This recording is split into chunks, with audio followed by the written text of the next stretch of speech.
Hello, welcome to my MicroTeach. I'm Sarah. Today I'm going to be showing you my activity for my MicroTeach.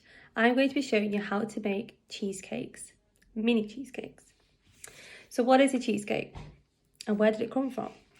So cheesecakes first originated in 2000 BC. It first originated from the Greeks, who found a sole recipe of war and that they developed later on as a simple ingredient, including encrusted eggs, sugar, and their signature recipe ingredient, soft cheese. So my activity is going to be based around the ages of about 3 and 5, but it also can be aimed for the 3 and 8 as well. So for this activity, before I introduce my ingredients, you need to make sure that all children are involved in this activity. This is their human right to be made sure that they are involved in the activity, despite if they are an SEN child or if they're a child of a additional English additional language, they need to feel involved. Remember, this is their human right as stated by the UNCRC Article 28. You want to make sure that any activity voices their opinion. Remember, the learning of the child is paramount. Remember, also the space and also the place that they are going to be learning their new skill needs to be safe at all times. Remember, you are safeguarding them as well as taking care of them, and as well as teaching them a new skill. This is very important. Make sure that throughout the activity, the child's voice is heard and that all children are involved at all times. If you're working with an SEN child in particular, you want to make sure that they have a trusted adult aside, someone that they may be familiar with already, who is available at the time. Make sure all the adults are involved, are aware of the activity as well, and what their role may be too. Also, to make sure all children need to be aware of the activity as well. So this can include the time of the activity as well. Make sure it's quite appropriate to them. So if you start an activity in the morning, it may be a bit overwhelming for some children. So it's better to sort of make sure the timing of the activity is appropriate. You may also want to, before you go for an activity, maybe settle down the children. You want to make sure that all the children are engaged. So you may want to introduce a book or maybe even read a book that may be more appropriate to the activity. So for example, if I was to read a story, I would use the book, The Little Boy Who Wouldn't Eat Cheesecake. So it's irrelevant to the activity. Make sure that you have props ready for the children as well. So not all children are going to be visual learners, they're not going to be audio learners. Some children may learn through gestures, some children may learn through your voice, and some children may learn just by seeing pictures. So make sure you have all these adjustments ready, like such as prop cards, or you may have a picture book which has the pictures in, or even a book with just picture and words. Remember, all of these children are unique learners. They all learn individually and different. As stated by Development Matters, a unique child has different abilities and different ways of developing, and also they take different things away from your activity. So all of your learners who are going to be in your activity are going to take something different away, as well as a new skill. So before I introduce my ingredients, the most important thing you need to make sure is that you wash your hands and dry them. All your learners need to make sure they wash their hands and also dry their hands before handling any kind of food. Remember, this is one of their care needs as stated by Maslow hierarchy of needs. This needs to be something that's available for them throughout the day as well. So you're going to need a plate first. So one like this. A knife that's preferably a safe knife, so not too sharp. Something that they can grip very easily as well. If you're working with children, preferably between the ages of 3 and 5, you may want to use plastic knives, okay? So something that may be available already at the setting. Also, you may want to also make it clear as well that if they are to go home as well to maybe imitate this activity, as Benjora said, they do imitate things that we tend to show them as well later on in life as well. So even if they do take this activity away, then you meant to make sure that they use a trusted adult as well. So first of all, our first ingredient is our base, which is the digestive biscuit. And then we've got the soft cheese. Make sure that you're aware of allergies. Children that may not be able to eat soft cheese, they may be vegetarian, they may have allergies, they may not be able to eat cheese. So make sure you have alternatives as well. Make sure you include all children. Remember, it's all about including the children, not excluding any child. Every child needs to be involved. Then one of our top ingredients, which is the jam. And then we've also got the sprinkles as well. Okay, And then also we've got some fruit as well, so promoting healthy eating as well, which is one of their care needs as well, so promote them how important healthy eating is for a child, for their development. And then before I start to assemble the cheesecake, I'm just going to show you an example of one I've made earlier. So using all the ingredients I've just shown you there. Okay, just going to take one biscuit out. Remember, when you are talking to your children as well, remember to talk very clearly, a very friendly tone, very positive as well, smiling at them as well. You want them to see how fun the activity is going to be, how much fun they're going to get when they assemble this themselves. So remember to ask them open-ended questions. Who likes biscuits? What make a biscuit feel like, hard or soft? Or is the cheese soft? Is the jam sticky? So you want to ask them questions that they can sort of receive and then answer to. So you're serving and receive. So you're building a two-way relationship with the children that have already built attachments with you. As Bobby has stated that how important attachment is with a child. So next I'm just going to get the jam.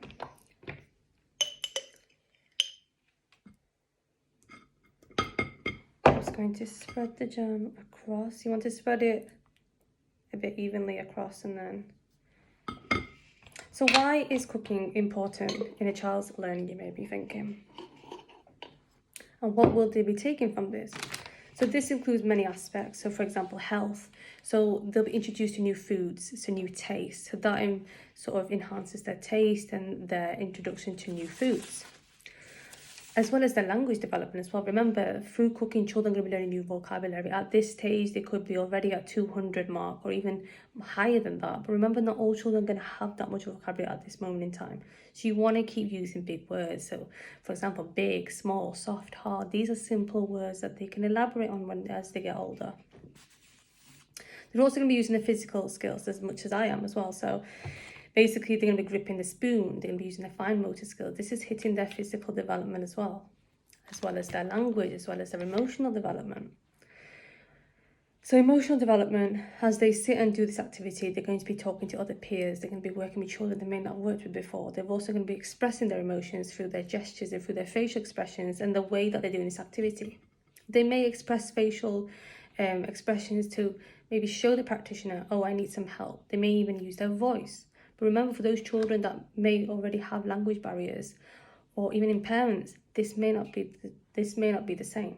So you need to be aware of the different ways that a child may sort of communicate with you.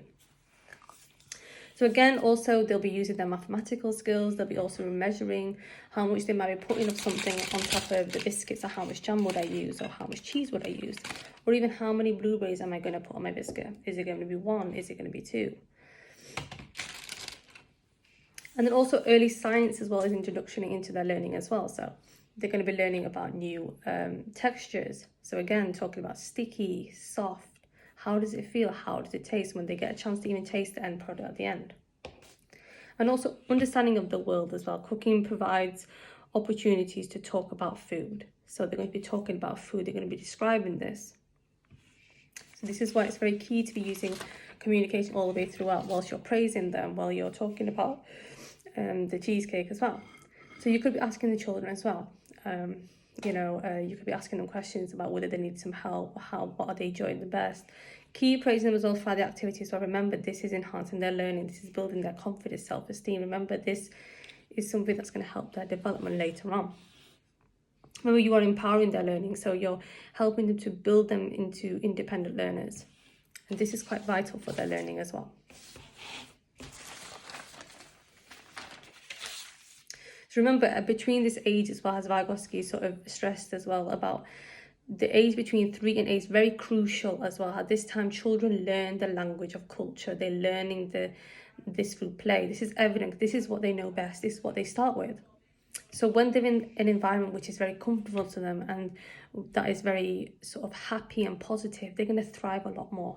This is going to help their learning a lot. This is going to invite them to even come back to that learning. Remember, when they learn new skills, they may repeat them again.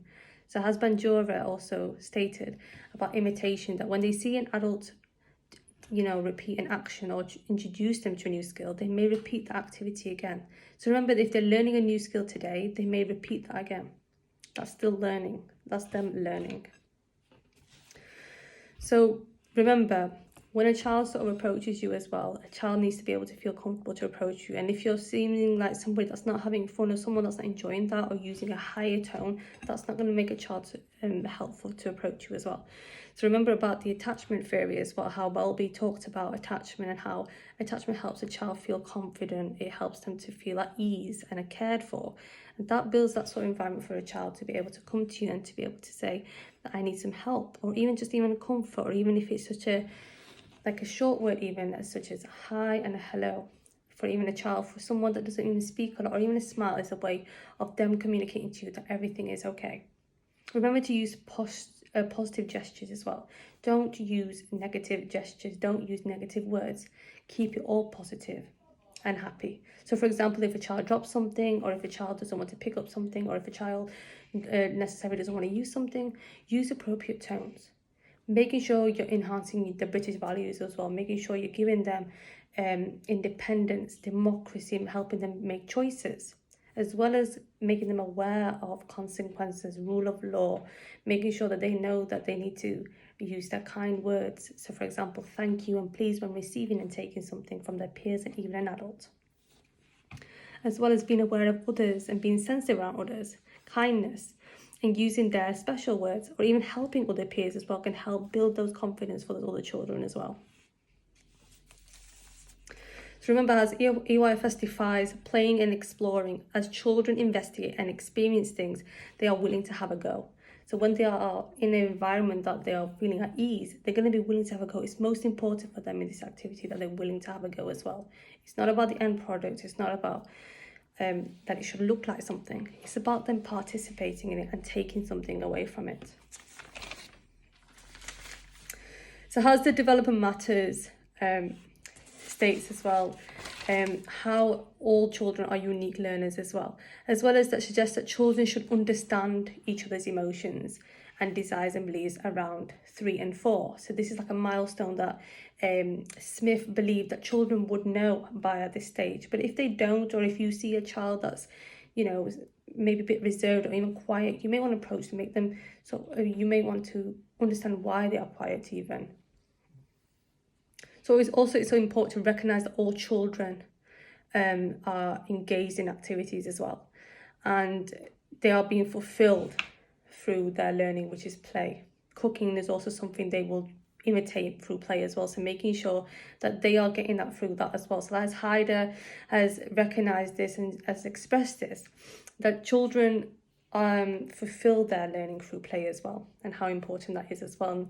And so once the children have completed the activity, you may want to make a video, or maybe get one of the older children to make pictures of the activity. It has a memory, so as you're praising them, they've got this memory as well. Remember, children also learn through pictures, so when they see this picture, they'll point at it. Even if they point at it, they're aware it's them and they've made this biscuit. So remember, this is still developing their communication as well as learning a new skill using a camera. And as Clark and Moss stated also, that allowing children to take pictures and videos, it gives them a sense of achievement. And this is something that we want to do. We want to enhance their learning and their achievements at the same time. So as they learn, as they achieve, as we're praising them, it's going to build that confidence and that self-esteem, and that's what we want to do. We want to grow their learning and develop them into independent learners. So children should be taught through positive, playful experiences, as well as such as cooking, even reading a book. And this is going to promote their rational individual needs as well as developing their cognitive abilities. Cognitive ability is very important when it comes to their new skills. So for example, that's going to help their listening, their speaking, their writing. This is something they're going to use later on. So Ross 13 models, explain that self-confidence and emotional process helps our cognitive abilities. Without these two hand in hand, this can cause a lot of problems for their cognitive ability later on. So remember, this is their base. So early learning is a base. So once this is there, it builds that scaffolds their learning for later on for their understanding of the world. As EYFS has stated, that understanding of the world is their way of learning other new things, new skills. So using a computer, learning a new cooking skill, this is helping them understand the understanding of the world, the new foods that they could be coming across. So when they go to the supermarket, they may point to that food again that, oh, I used that for my biscuit. So this is very important for the child. But most importantly is to remember that the child is having fun and learning a new skill, and that it's something that you're enjoying too with them. So this is my end result of my cheesecake. So I hope you enjoyed my MicroTeach. I hope you've learned something and taken some knowledge from